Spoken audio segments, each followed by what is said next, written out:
Hey everybody, thanks for joining us here today. We're gonna make some roasted fish tacos with some homemade flour tortillas. Does it get any better than that? We love a fish taco here. We're gonna combine it with a nice crunchy veg. We're gonna cut up some cabbage and toss it with some cilantro and lime juice to have a nice little crunchy topper. And then we're gonna flavor up a fish with some spices and throw it in the oven to bake it. And then we're just gonna flake off the fish and put it on. Nothing too crazy, just a classic fish taco, nice and fresh fish with some beautiful homemade flour tortillas. You're just gonna wanna rub it all over your face, sleep on it like a pillow. It is amazing. It is so easy. All we're going to do is start with our base of flour, and we're gonna mix in a little bit of softened butter, just kind of like how you would mix in pie dough. We're gonna just use our fingertips to just smear the butter into the flour. It adds this kind of buttery flour element, so as we're cooking the tortillas, they just get nice and crisp. They get nice and airy from all these like little bubbles of butter popping inside of the flour. It is to die for. What we're gonna do first is we're gonna add all of our ingredients to our flour mix. So we're gonna start with our salt. This is such an easy recipe. It's literally 4 ingredients: salt, flour, grated butter. We're gonna put the butter in here, and then before we add the water, we are going to mix. So we're just gonna kind of break up this butter in the flour, and then we're gonna start mixing in with our fingertips. So we're just pushing into the flour.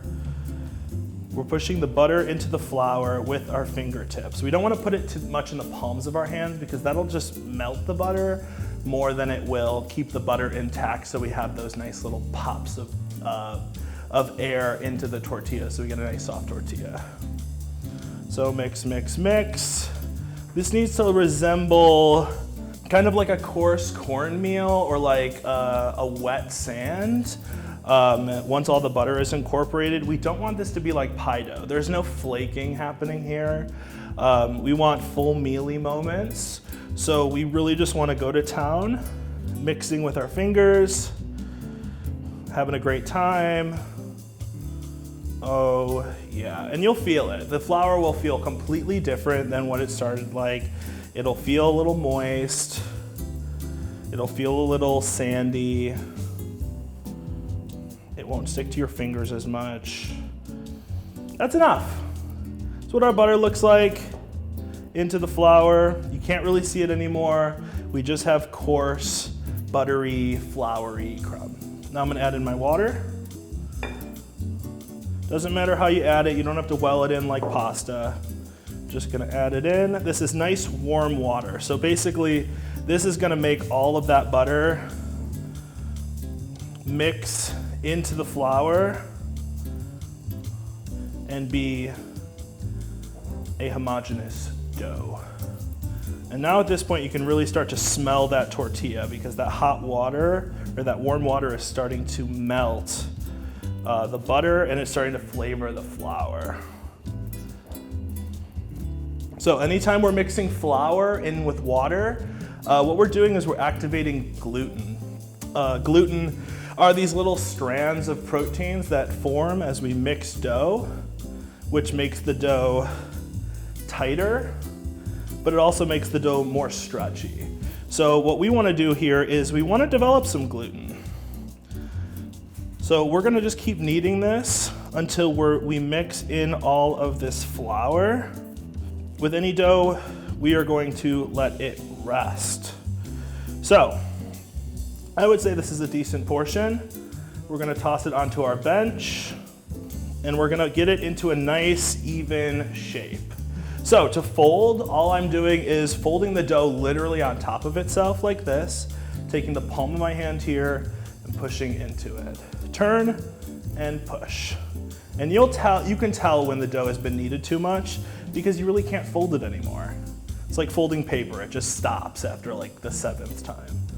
We have a shaggy dough here. We have dough though. We did something right. This should feel really soft, it should feel pliable, it shouldn't feel too hard. What we're gonna do with our dough before we let it rest is we're gonna cut it into tortillas, into little tortilla portions. So I'm going to flatten out the dough, Try and square it up as best I can. Cut it in half, and then cut it in threes. A little ugly on this side, we'll balance it out over there. And then, because there's water in it, because there's flour in it, because this is a dough, this is going to film over if you do not cover it. So I just have a little wet cloth here. We're just gonna cover these torts. Let them rest for about 30 minutes tops. We are gonna move on to seasoning our fish. So here's our gorgeous white fish. Just a couple quick spices, it's not a whole lot. Before I put the spice rub on it, I did dry this fish just so the spices can stick to it a little bit better. And before I throw the spice rub on, I wanna season with salt first. I know we can put salt in the mix and throw it down and measure it and be cute, but really, salt is up to your preference, and I would prefer if you just like had a little bowl of salt out and was just like sprinkling it. A little pepper. Gorge. We want to go nice and high for dramatic effect and because it spreads the spices out nice and even. We got one side salt and peppered. We're gonna add in our spices to a bowl. We're gonna mix them together so we can season one half. So in the bowl, we got cumin, coriander, and chili powder. Just such a beautiful trio. Coriander, the cilantro family, the cumin, that really deep flavor, and then that chili powder with that spice. They just marry so well in this. And then also, just to get a little frisky, we're gonna add a little bit of lime zest into it. So you just wanna go lightly on the zest. When you're zesting a fruit, you wanna make sure that you are only hitting the light green underneath what we call the pith of the fruit. You wanna have all this nice green part. It has a lot of the oils from the fruit that translate into the fish. La la, la la. Gorge. Little toss. Mix with the things. And then we're just gonna use half of this mixture and we're gonna sprinkle. The way I use to sprinkle my seasonings, I take a big pinch in my finger and I just use my thumb to spread it out so there's no clumps falling onto our fish. Gorge. We have our seasoned piece of fish we are going to flip over and season again. A little salt, little pepper, and then some spices.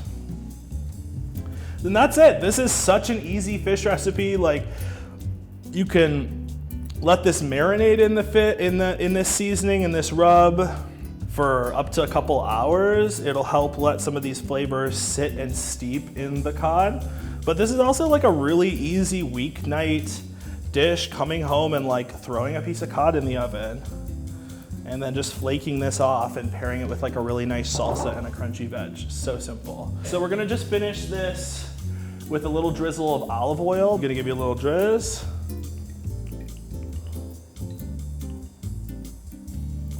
Okay.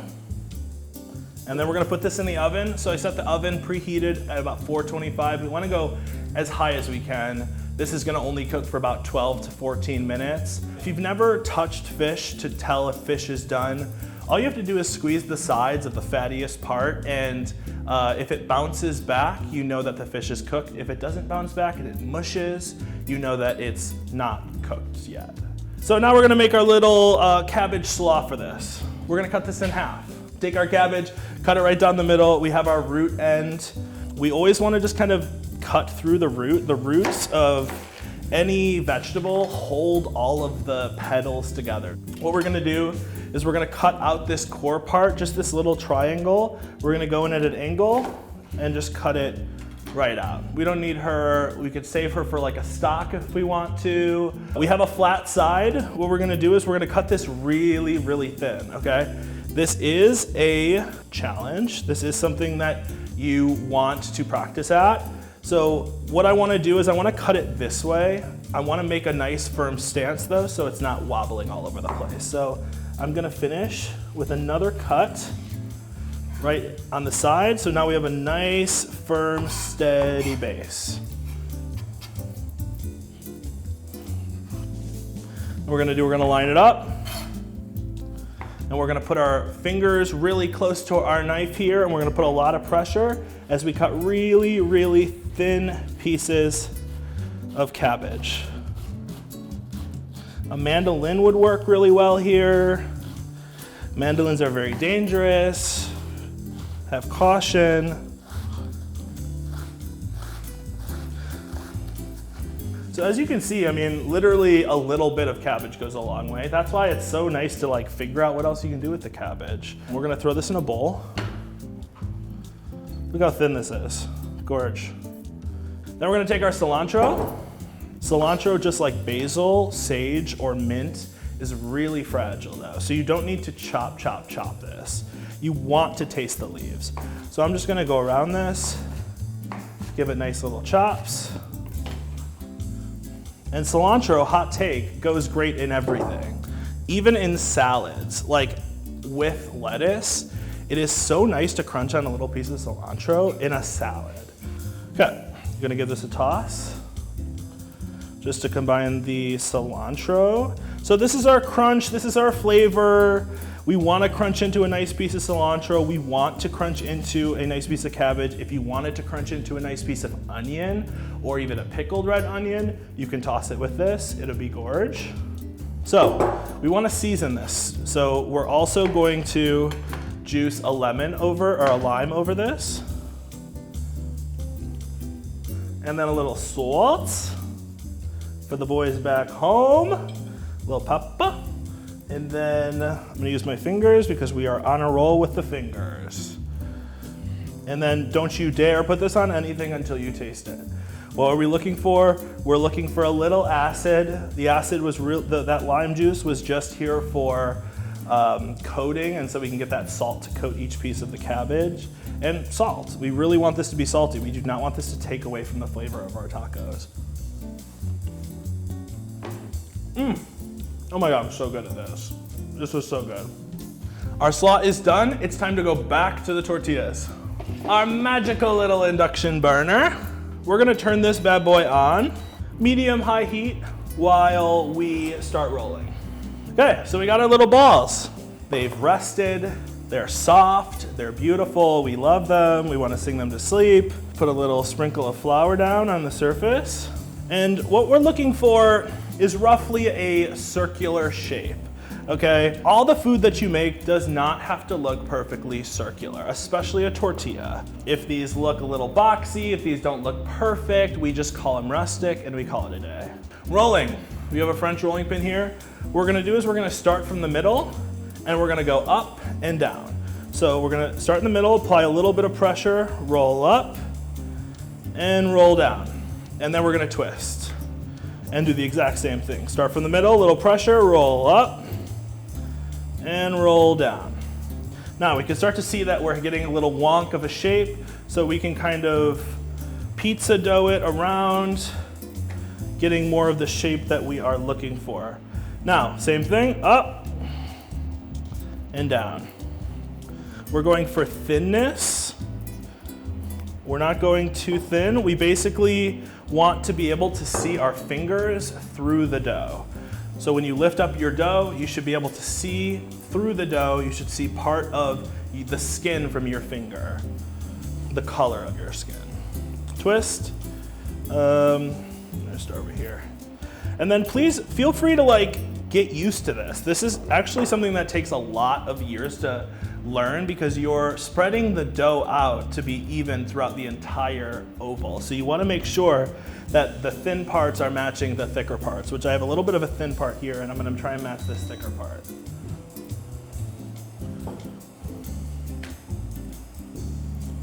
These make for great tortilla. This makes for great quesadillas. You can do so much with these.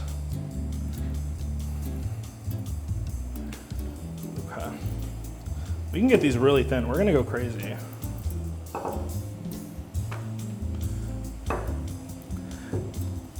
right, all right, all right. So, what we have now, what we call a rustic tortilla. We have a shape. It might not be particularly circular, but if you're feeling that life, we can of course cut this to make it look like we're knowing what we're doing here. So what we're gonna do is we're gonna take our nice hot cast iron pan. We're gonna slap it down.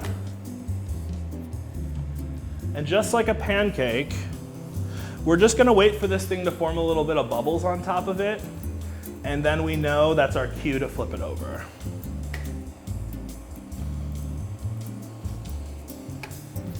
Flip that guy over.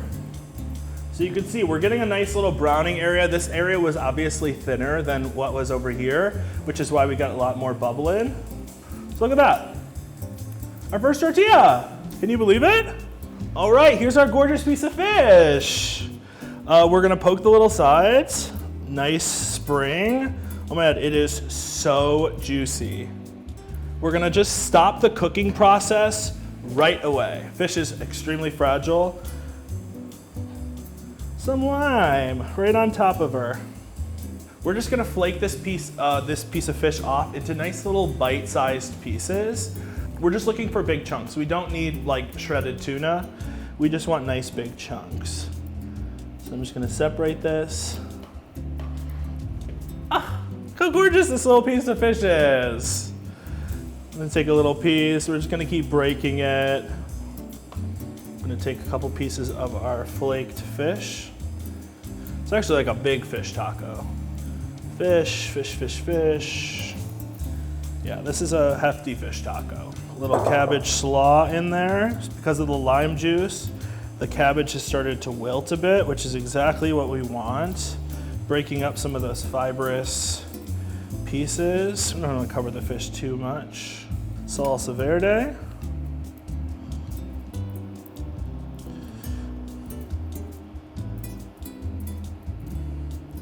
And finish it with a couple dollops of sour cream.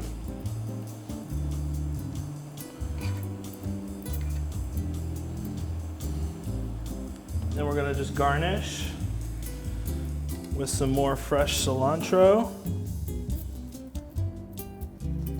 and a cute little lime wedge. One over here. Look how beautiful! We made fish tacos with a little salsa. And that is our fish tacos, everybody. Thank you so much for joining us today. This was such a blast. 12 tomatoes.